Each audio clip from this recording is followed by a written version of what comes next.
সমৃদ্ধিস পাকশালায় আপনাদের সকলকে স্বাগত জানাই। আজ আপনাদের সাথে শেয়ার করব চিংড়ির রসা। প্রথমে একটা ফ্রাইং প্যানে কিছুটা সর্ষের তেল দিয়ে দিতে হবে। আমি এখানে তেলটা খুবই কম রাখার চেষ্টা করব।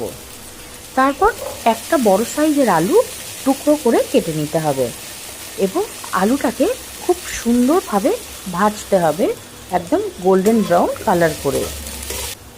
ঠিক এরকমভাবে গোল্ডেন ব্রাউন করে ভেজে তুলে রাখতে হবে সামান্য একটু লবণ দিয়ে। তারপর তিনটে বড় সাইজের কাঁচা পেঁয়াজকে খুব সুন্দরভাবে ঝিরিঝিরি করে কেটে নিতে হবে এবং এটাকে তেলের মধ্যে খুব ভালোভাবে সামান্য লবণ দিয়ে একদম গোল্ডেন ব্রাউন করে পেঁয়াজটা ভেজে তুলে নিতে হবে।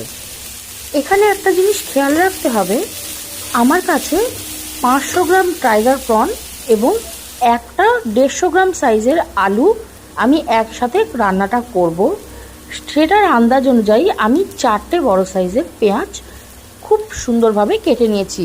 এখানে যদি আলু বা মাছ কোনোটার পরিমাণ বেশি হয় তার থেকে, সেই আন্দাজ অনুযায়ী পেঁয়াজের আন্দাজটাও আপনাদের বাড়িয়ে বা কমিয়ে নিতে হবে।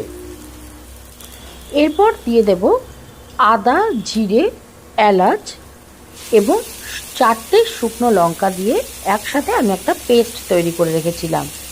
সেই পেস্টটা এবং তার সাথে একটা ছোট্ট সাইজের গোটা রসুনের পেস্ট, দুটোকে একসাথে দিয়ে খুব ভালোভাবে কষিয়ে নিতে হবে ততক্ষণ যেন সম্পূর্ণ মশলার কাঁচা গন্ধটা চলে যায় এবং মশলার থেকে তেল ছেড়ে আসে।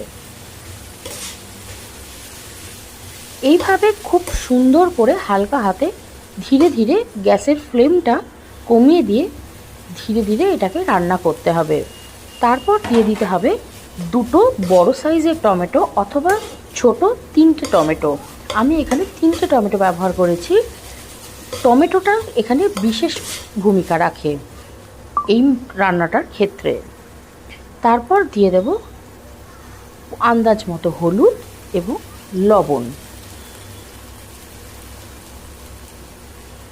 আর তার সঙ্গে দিয়ে দেব আপনাদের ঝালের স্বাদ অনুযায়ী। এখানে আমি আমার পরিমাণ মতো দিয়ে দিয়েছি 4টে চেরা কাঁচা লঙ্কা, একটু সামান্য পরিমাণ কাশ্মীরি রেড চিলি পাউডার এবং তার সাথে সানরাইজের শাহি গরম মশলা।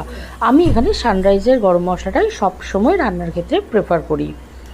এবং আর একটা বিশেষ জিনিস দিয়েছি, যেটা হচ্ছে সামান্য পরিমাণ মিট মশলা। আপনারা এটাকে স্কিপও করে যেতে